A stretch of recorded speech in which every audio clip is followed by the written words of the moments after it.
Tidiam Thiam ou le pari divin?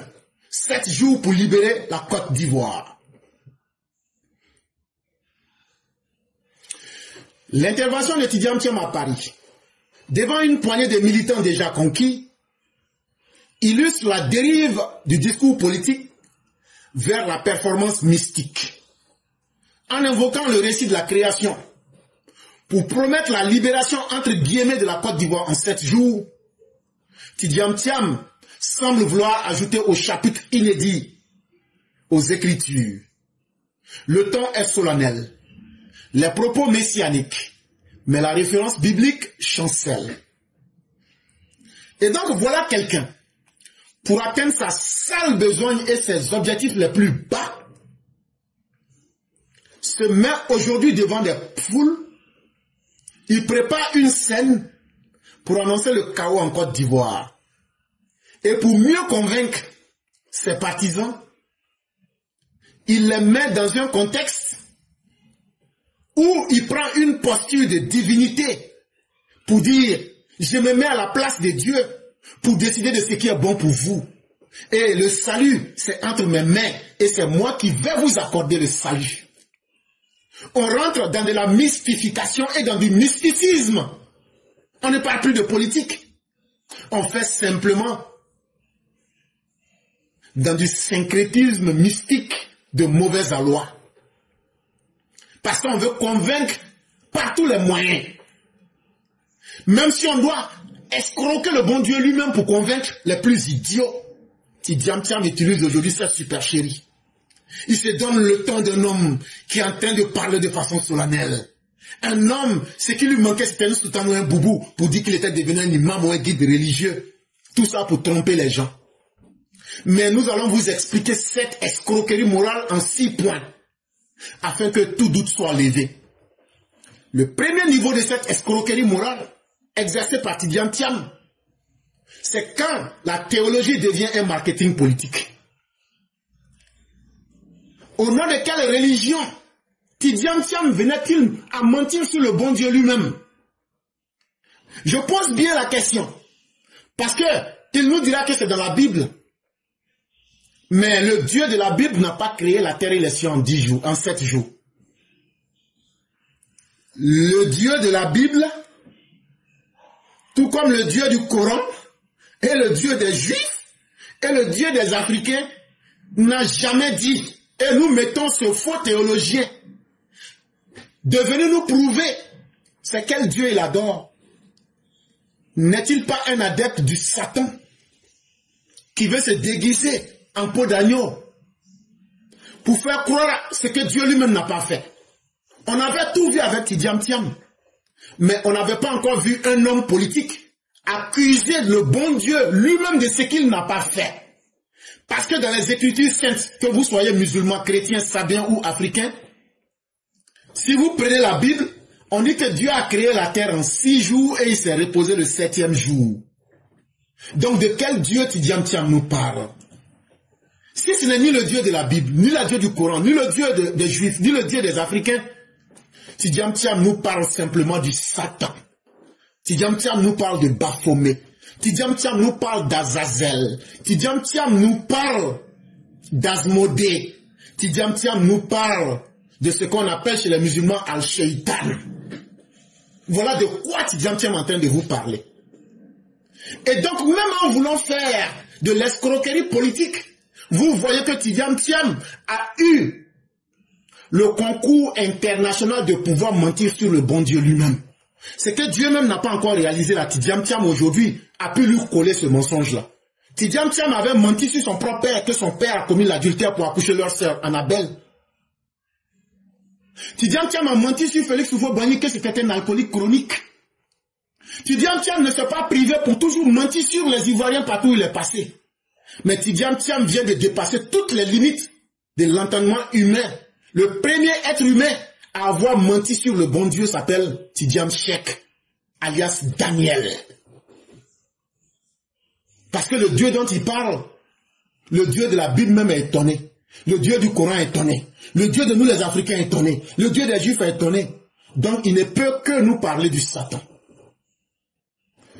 Mais chez Tidiane Thiam, la semaine divine se transforme en slogan politique. Un raccourci, pratique pour galvaniser une poignée de partisans perdus dans le brouillard parisien. C'est l'art du symbole mal maîtrisé. Travestir le sacré pour masquer une stratégie de communication. La foi devient un récit publicitaire et le divin, un simple argument de campagne. Et chers parents, quand un politicien est en manque d'idées politiques, quand un politicien est en manque d'imagination, quand un politicien n'a plus le verbe pour convaincre les Ivoiriens, ni l'idée pour convaincre, c'est comme un médecin qui est à bout d'idées et qui n'a plus de solution pour soigner son malade. Il ne peut que se baser sur Dieu ou ce en quoi il peut croire.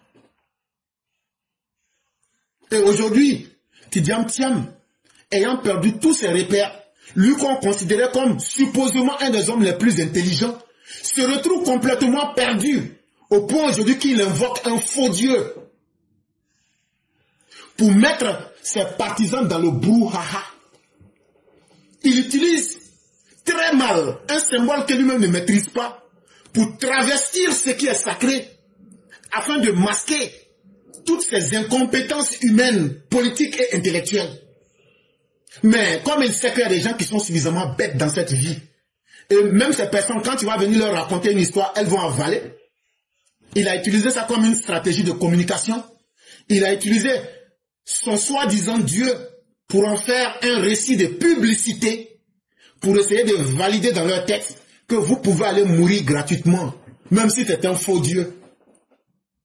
C'est la première escroquerie que Tidiane Thiam a fait quand il a fait cette déclaration. La deuxième erreur qu'il fait, c'est le miracle de la parole sans territoire. Le paradoxe est saisissant. Proclamer la délivrance d'un peuple depuis l'étranger, comme si la géographie n'était plus un paramètre de la légitimité. La bravoure s'exprime ici à distance, télécommandée depuis son exil confortable. Le registre de la foi, n'ayez pas peur, tente de combler le vide de l'action. Loin du terrain, le héros autoproclamé s'invente des épreuves qu'il n'a jamais traversées.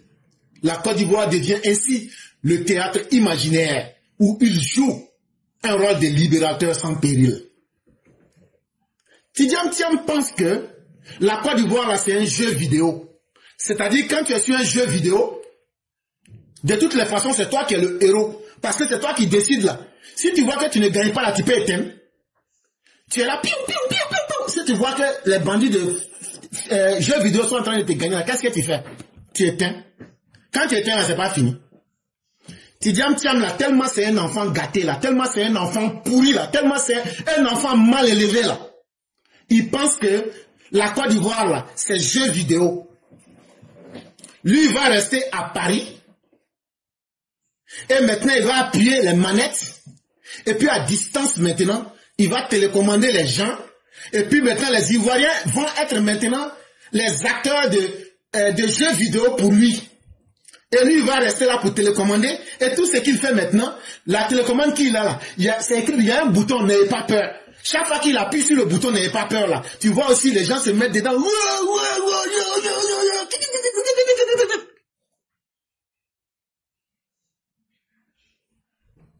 C'est pitoyable. C'est misérable. Tu dis, tiens, tu es extrêmement misérable. Parce que un pays n'est pas un jeu vidéo. Tu manques tellement de courage. Et tu es tellement lâche que tu penses que ta télécommande où c'est écrit dessus. N'ayez pas peur là. Quand tu vas appuyer ça là, les autres vont aller mourir pour toi. Et donc tu t'inventes un héros autoproclamé. Et c'est toi qui mets les Ivoiriens dans les épreuves comme dans un jeu vidéo, c'est toi qui paramètres.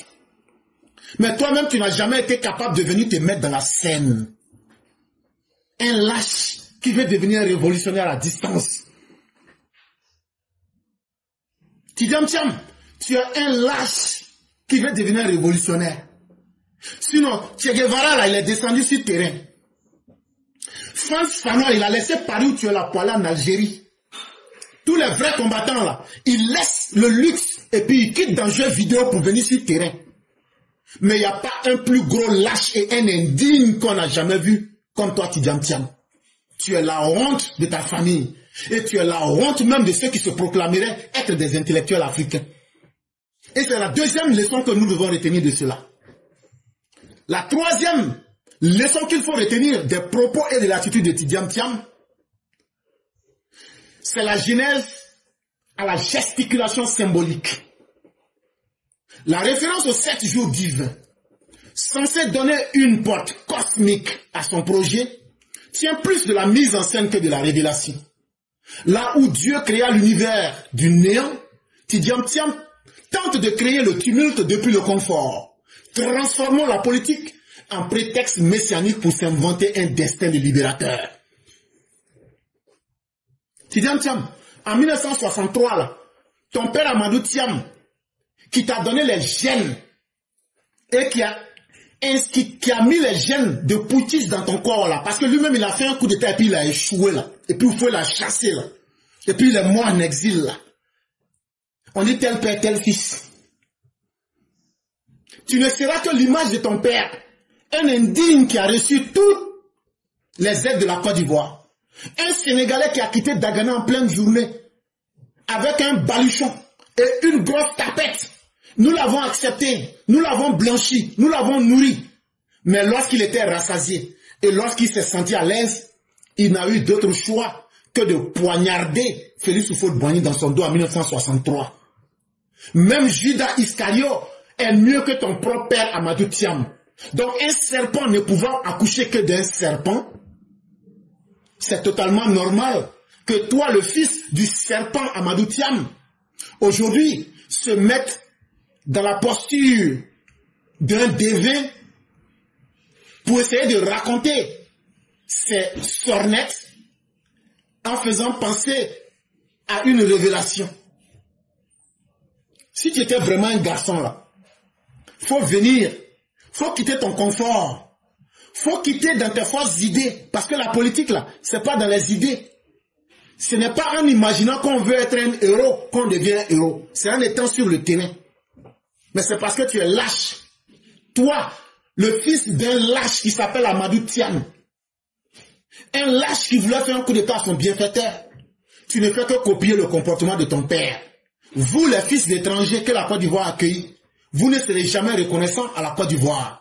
Parce que plus la Côte d'Ivoire vous donne, plus vous en voulez à ceux qui vous donnent. Et c'est ce qu'on a compris dans cette histoire. C'est la troisième symbolique qu'on prend aujourd'hui. C'est que vous, les fils d'étrangers, quel que soit ce qu'on va vous donner de cette Côte d'Ivoire-là, plus on vous donne quelque chose, plus vous haïssez celui qui vous donne le bonheur. Et maintenant, là, c'est une leçon pour chacun des Ivoiriens. La quatrième chose qu'il faut retenir ici, c'est qu'on ne devient pas un héros par procuration. Pour devenir un héros, là, on n'écrit pas une lettre pour dire aux autres, soyez des héros pour que moi je retire les avantages. Depuis que Dieu a créé le monde là, on n'a jamais vu un héros qui est resté à 1000 km. Les autres ont fini de faire palabre et puis lui il est devenu héros. En se présentant comme le chef d'un combat entre guillemets, Tidjam Thiam mobilise le code de la résistance sans en assumer les risques. Tidjam Thiam, si tu es un vrai garçon, que tu as les couilles comme nous autres là, au lieu de rester à Paris à 6000 km là, pour dire que tu es en train de mener un combat là, faut venir. La souffrance qui te fait peur là, les douleurs qui te font peur là, la prison qui te fait peur là, l'affrontement qui te fait peur là, il fallait venir pour rester dedans. Ça s'appelle de l'indignité caractérisée. Ça s'appelle devenir héros par procuration. En français simple, ça veut dire c'est un acte de lâcheté absolue. Et tu es un lâche absolu, toi, Tidjam Thiam. Avant d'invoquer les lexiques guerriers, combat, unis, libérés, tout. Ça là, ce sont des mots, c'est des paroles. Faut passer véritablement aux actes. Mais c'est parce que tu es un lâche, un indigne, un fils de putschiste, un fils d'indigne, un fils d'ingrat que tu ne peux pas être un homme complet. Sinon les hommes complets là, ils passent aux actes. Cet héroïsme d'évocation est d'autant plus ironique qu'il émane d'un homme dont la prudence politique fut jadis un signe distinctif. Autrement dit, l'exilé fait profession de courage à crédit, compensant l'absence de front par l'abondance des slogans. Donc quand toi tu prends crédit de courage, quoi. Les autres n'ont qu'à se battre pour toi. Toi tu prends crédit. Quand le combat va finir là, tu vas venir les rembourser. Tu vas venir leur rembourser.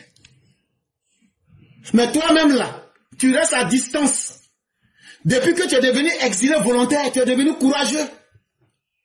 Mais ce courage-là, c'est la démonstration de ta lâcheté. Un homme qui est courageux là, il ne parle pas beaucoup. On voit ses actes.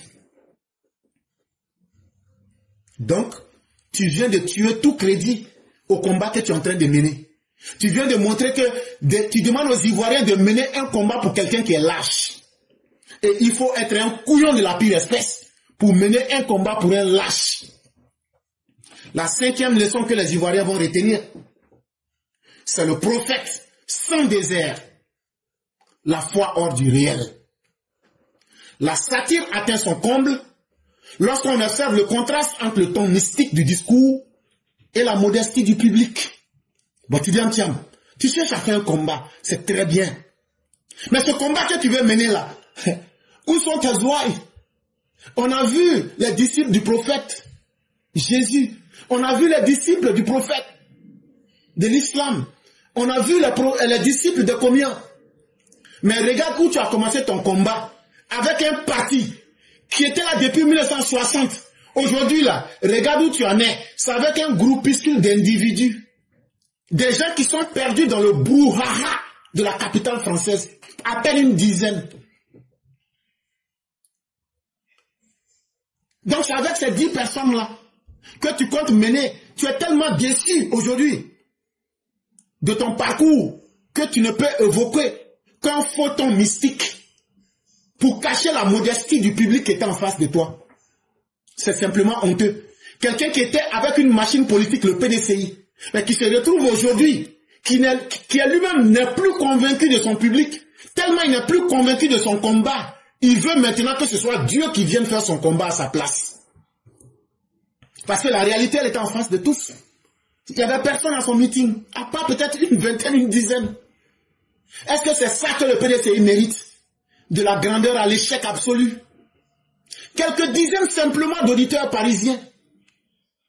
Pour cacher maintenant cette infériorité, il était obligé de se mettre dans une délivrance mystique, et même je dirais mythique, parce que ça n'a rien de réel, pour pouvoir tromper quelques idiots. Ah, c'est toi maintenant qui va devenir le Moïse de la diaspora. Mais même Moïse dans le désert, là, il y a des gens qui croyaient en lui. À part ceux qui ont initié le Samiri, la majorité des gens ont cru en Moïse. Mais toi aujourd'hui là, même Moïse dans le désert était mieux que toi. Parce que ceux qui étaient avec Moïse là, ils étaient plus nombreux même que toi. Et tes partisans. Aujourd'hui là, tu es devenu pire que Moïse. On va t'appeler maintenant Chakadjan le Moïse de la diaspora. Et tu as le peuple avec toi, le peuple le plus ingrat de la planète Terre. Et un peuple qui n'a aucune guidée. Ceux qui te suivent là, c'est les petites prébendes que tu peux leur donner à Paris là. Sinon ce sont les rares chômeurs de Paris sans dignité là, qui sont là. Ceux qui ont échoué à donner sens à leur aventure là, c'est eux qui sont derrière toi. D'autres sont gardes. On nous dit qu'il y avait 10 gardes corps et il y avait peut-être 9 personnes. C'est tout. Et donc ton exégèse de courage ressemble à une liturgie de podium. Les cours de religion que tu voulais donner là, ça ressemble à une foire à la cacophonie. Parce que toi-même tu parles, tu n'es pas convaincu de ce que tu dis. Ton public n'est pas à la hauteur du rendez-vous. Et la réalité te fait comprendre que ton combat il est perdu. C'est tout ça qui t'a amené à convoquer le bon Dieu. Mais quel Dieu as-tu convoqué? Un Dieu qui ne se trouve ni dans la Bible, ni dans le Coran, ni dans le Pentateuque. À plus forte raison se trouver dans la sagesse africaine. Parce qu'il n'y a aucun Dieu qui a créé les cieux et la terre. Maintenant, si c'est le Satan que tu as invoqué, sans être courageux de le dire en face, nous on va te dire que tu as déjà tout perdu dans ta vie. Parce que pour ce que les opportunités que tu as eues, si nous les Ivoiriens, nous avions cette même opportunité, on allait faire briller la Côte d'Ivoire. Mais aujourd'hui, tu es devenu le représentant des ténèbres, le représentant de la honte suprême. C'est ce que tu es devenu. Et la 6e leçon qu'il faut retenir de cette carabistouille de Tidiane Thiam, c'est que sa force bravoure est mise à l'épreuve de la réalité. Ce meeting parisien révèle moins d'un engagement politique que d'un sermon de substitution. En réalité, Tidiane Thiam, pour ceux qui savent lire profondément dans le message, ça sera l'un de ses derniers discours pour dire « Je baisse les armes ». J'avais pensé que ce combat-là, j'allais pouvoir escroquer les Ivoiriens. J'avais pensé que j'allais pouvoir les matagraboliser. J'avais pensé que j'allais pouvoir les obombrer. Et j'allais pouvoir passer rapidement. Mais je me suis frotté à un peuple qui est devenu plus intelligent que je n'imaginais. Je me suis frotté à un peuple qui est plus déterminé à défendre sa dignité. Et j'avais sous-estimé ce peuple. Et j'ai fait l'erreur de m'amuser là où il ne fallait pas. Et donc, je tiens ce discours aujourd'hui. Que ça marche, que ça ne marche pas, que ça casse ou que ça ne casse pas. En tout cas, je vais laisser un sermon de substitution pour passer à autre chose. Parce que même à te regarder, quand on étudie l'expression corporelle, toi-même tu n'es pas convaincu de ton combat. Tu n'as pas le verbe qu'il faut. Et donc pourquoi c'est nous on va être convaincus? Parce que tu as évoqué un faux Dieu. Mais ça c'est encore une couverture pour cacher que tu ne maîtrises plus rien.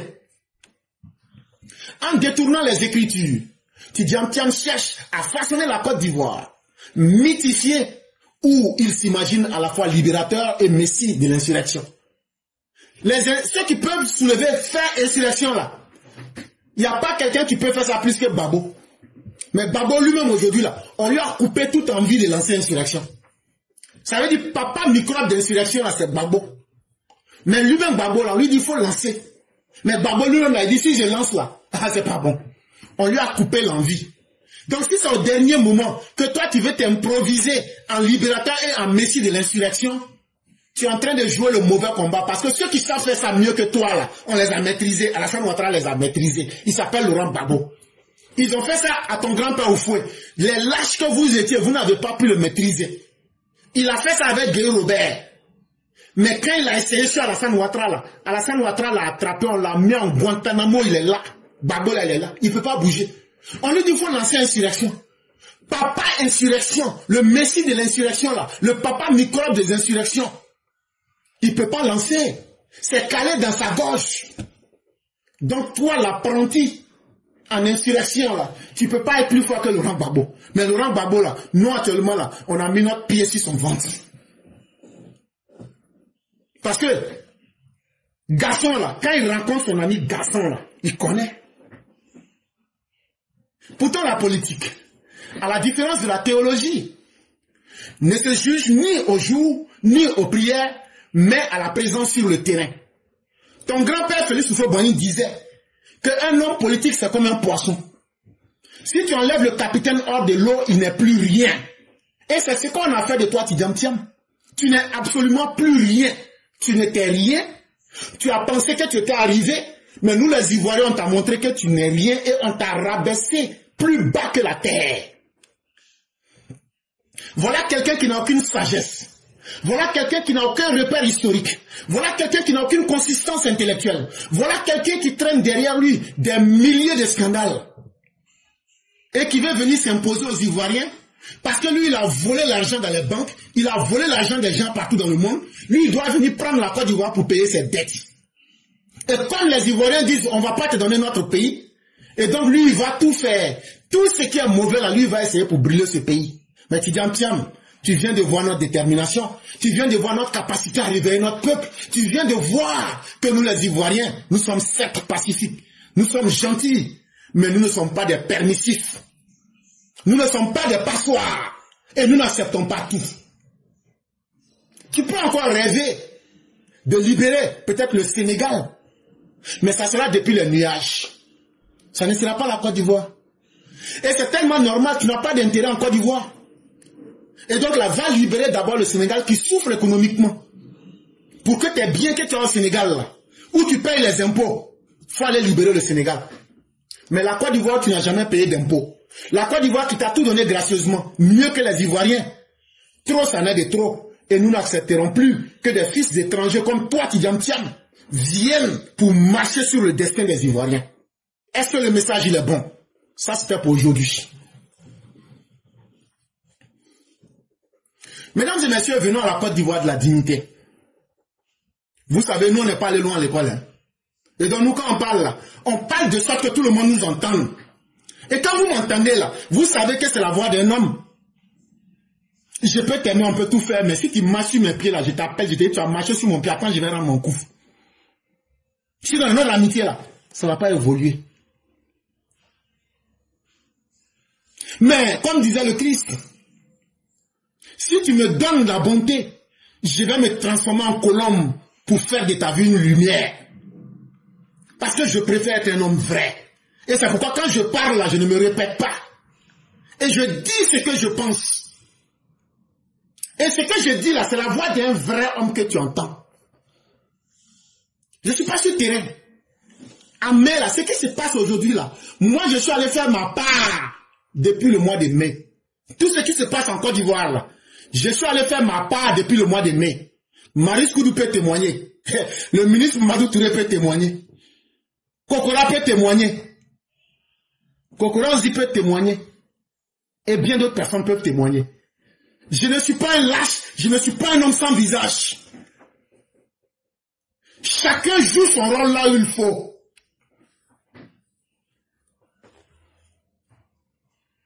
Et donc là, j'ai déjà joué mon rôle. Et donc là, je n'ai pas attendu de dire aux gens. Et j'aurais pu citer d'autres noms que je ne veux pas en public. Mais ce pays-là, nous n'allons pas le laisser aux mains des aventuriers. Et nous n'allons pas laisser le travail du président Ouattara être détruit. Et nous n'allons pas compromettre l'avenir des Ivoiriens. C'est de ce que nous sommes en train de vous parler. Ce n'est pas par plaisir que nous prenons des heures pour expliquer. Mais c'est parce que nous avons la volonté de laisser un pays. Nous là, nous ne serons pas les pères dont les enfants diront, nos pères et mères ont été des lâches. C'est pourquoi nous souffrons aujourd'hui. Ça, c'est pas nous. Papa, qu'on va traiter de lâches là, c'est pas nous. Moi, j'ai regardé un film western. Les bandits là, le bandit s'appelait El Supremo. Tellement El Supremo était mauvais là, quand il descend dans la ville là, wouh, même si une femme est en train d'accoucher là, elle va pousser l'enfant là pour rentrer. Pour dire, il faut attendre d'abord. Si El Supremo finit là, tout ce qu'il veut faire quand il va finir là, on va continuer, on va t'accoucher. C'est dans ça, un jour, El Supremo est descendu de la montagne pour venir dans la ville. Il a cafoué la ville. Quand il a fini de cafouer la ville là, il y a un petit garçon. Lui, il a fui. Déjà, ce jour-là, Django était en train de passer dans la ville. Django était en train de boire dans le restaurant. Quand ils sont rentrés dans le restaurant là, ils ont saccagé tout. Celle qui était là-bas qui servait s'appelait Maria. Vous m'excusez, chère mère. Et puis ils ont tapé sur les mains de Maria. Sur les fesses de Maria. Elle était gênée. Parce que quand tu fais ça à une femme, si elle n'aime pas, elle n'aime pas, mais elle ne peut rien faire. Django n'a rien dit. Django est resté là. Hey. Un coup comme ça, on ne sait pas où ils sont quittés. Hein.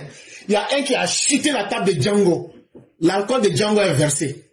Django s'est levé, Django veut partir. Et puis ils disent en espagnol, El muchachón. El muchachón, ça veut dire c'est qu'on pourrait appeler le mollasson en français. En durant, on dit ça Tchamogouni. Voilà, ça veut dire garçon qui n'a pas les couilles, quoi. Il dit, attends, tu n'as pas les couilles, El muchachón. Et puis maintenant, il voulait en même temps enlever son fusil là. Aïe, aïe, aïe. Django roulait son pistolet, tirait. J'ai dit, c'est tombé partout. Maintenant, balle là. Ça pro. El Supremo dans son pied. El Supremo voulait fuir. C'est là, il y a un petit qui s'est levé maintenant. Au moment où Django est en train de chercher El Supremo pour le tégler là. Le petit est venu. Django regarde le petit, dit, ¿Qué estás haciendo aquí? C'est en espagnol, hein. Il dit, qu'est-ce que tu es en train de faire ici? ¿Qué estás haciendo aquí? Et c'est là que le petit dit, tu es un brave. Parce que nous, nos pères et nos mères ont été des lâches. Bon, dans tout film qu'ils ont fait là, c'est la partie là qui m'a intéressé. C'est la partie là qui m'a intéressé. Moi, je ne veux pas que mes enfants n'ont qu'à me dire un jour que notre père là, éclaireur, c'était un lâche. Je ne veux pas un jour baisser la culotte devant ma femme. Et c'est pourquoi nous menons ce combat de dignité. L'argent, les postes, les honneurs, là, ça peut attendre. Et Dieu va nous donner ce que nous méritons.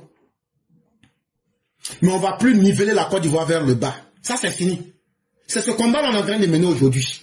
Ceux qui veulent que la Côte d'Ivoire n'a qu'à tomber, eux vont profiter de ça. Et ceux qui ne veulent pas que la Côte d'Ivoire n'a qu'à tomber là, ça c'est nous notre groupe. C'est pas la fin de notre qu'on soutient, hein. C'est nous-mêmes nos propres bénéfices qu'on soutient. S'il n'y a pas la paix, on peut vivre en paix. S'il n'y a pas la paix là, on peut élever nos enfants. Donc ce combat là, c'est pour chacun de nous. Et chacun de nous doit s'élever.